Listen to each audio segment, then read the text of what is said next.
Hey you guys, I'm just making this video.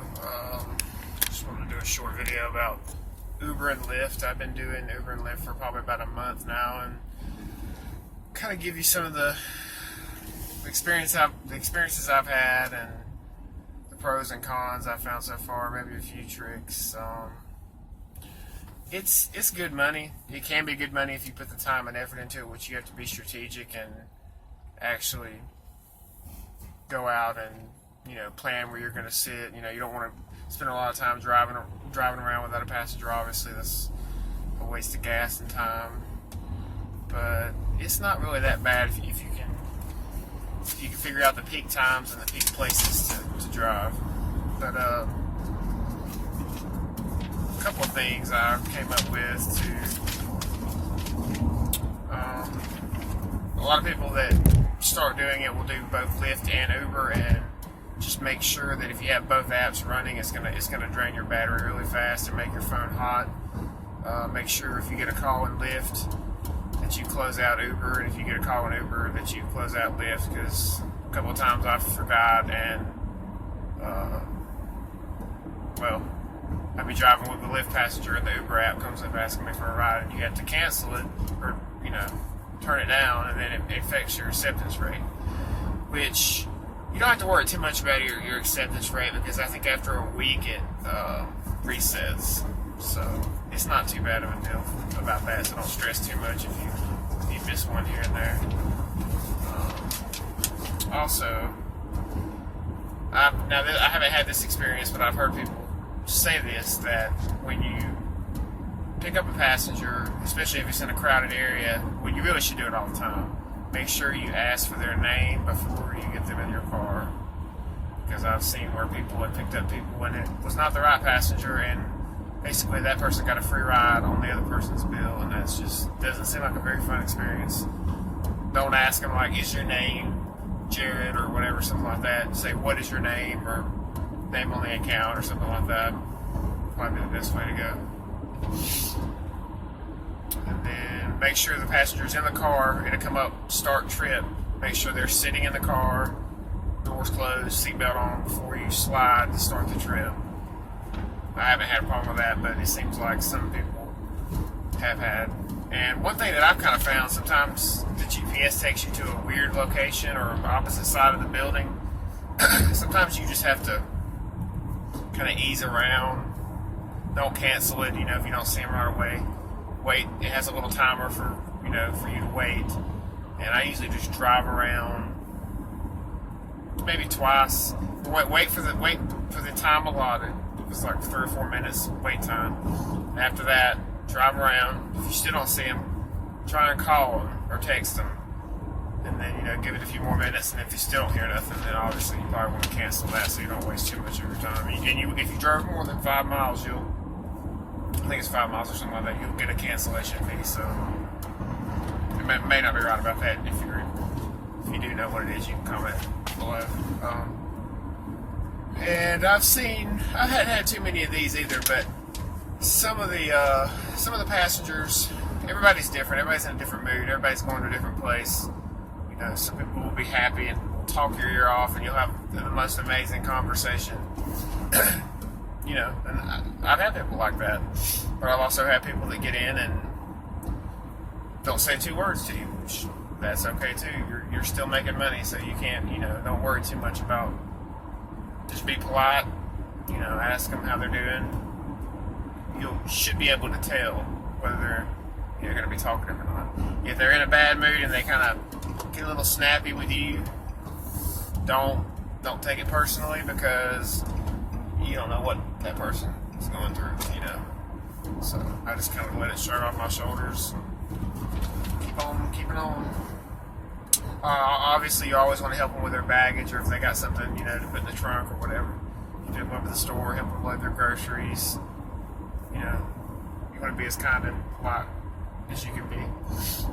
One thing I do, not everybody doesn't do this, but I buy some little tiny bottles of water. They look like this right here, and some gum, and I put them in the back seat, which is where most of the passengers sit. Put them in the back seat, And then when they get in, I'll say, if you want some gum or water, there's some back there. Some people, not many people take it, but the people that do seem to really appreciate it. So you might want to think about either gum, candy, water. Some people go out and do chips and stuff, but that just seems like a mess, waiting to happen in your car. So I'm not sure if I would do that or not. One thing you definitely want to make sure, because I've had several people use it, either a car charging port for your phone, and make sure you have Android and Apple, or a bank like a charge bank like this. Either one, just make sure you have both connections, because some people have Android, some people have Apple. You need to try and cover both of them. But I have noticed a lot of people do use that, so that's something you definitely want to. And don't offer everything right when they get in the car. Nobody wants to get in and be bombarded with 20 questions, about everything. So kind of gradually work it in. And this is another thing I've seen online. I don't ever say anything about rating, but I've had good experiences. So I've gotten mostly 5-star ratings. I've had a couple of 4s, I think, but that was right when I started. But don't ever push a 5-star rating. It sounds like you're being it sounds like a jerk if you're trying to push them to rate you that. Well, to me it does. It sounds like you're being overly protective about it. Which I guess if you got really low stars, you might. But personally, I would just do your best, be as polite as you can, be as nice as you can, be as helpful as you can, and the star will take care of itself. You know what I mean? And be careful what you talk about. I had one guy get in here. He went real political and started talking about all the controversies and stuff about the president. Whichever side of the fence you fall on about that, I just kind of nodded and, whatever. Some things I agreed with, some things I didn't. But don't really engage it, because obviously if you get into an argument with that person, you're going to get a bad rating and they're going to get a bad rating. And that's just not good for anybody, So try and keep it casual, weather, something like that. Traffic.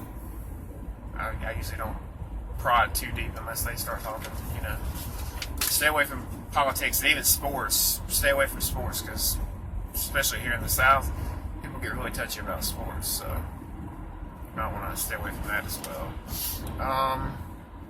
And really the last thing I guess I have on my list is if you do need help, call Lyft. I've called Uber. I think you have to submit it through the app. Well, you do it through the Lyft app too. Lyft, they'll call you, and they're very helpful. On Lyft, if you're doing Lyft, there's a thing where people can schedule trips, and I've taken several people to like appointments and stuff, and then I have to take them back. Well, they only schedule for one way, so if you have to take somebody back, you just call Lyft. Just make sure you write down like where you pick them up, when you bring them back, start to end, time, and all that mileage, and then they'll give you the money. It's not a big deal. In Uber, I've had a couple of instances, they haven't been quite as responsive and helpful, but I'm still waiting on one thing right now to get figured out. And sometimes the app will glitch. Just take notes of everything. Track your mileage. Every day I track the hours I work, the mileage. I track, what else do I track? I'll do like how much I make an hour, which depends greatly on, how much you work and if it's short trips, long trips. But I do encourage you to do both Lyft and Uber. Keep them both open if your phone can handle it. It does waste your battery pretty quick, but that way, if one's not, really hitting one day, the other one might be hitting. So, yeah, I think that's going to be about it for this video. I just got through doing a couple of rides today, but it wasn't too busy. Be very careful if you're if you're going out at night. You might also want to get some vomit bags, because people do get sick, and I've heard stories about people throwing up in people's cars. So I haven't really ventured out and done that too much, but I'm going to be trying it soon. So I'm going to get me some little bags. You can get them on Amazon, or you can just use, whatever. But yeah, so comment, subscribe, like the video. If you have any comments, leave them below. Questions, concerns, anything, just let me know. I'll talk to you guys later.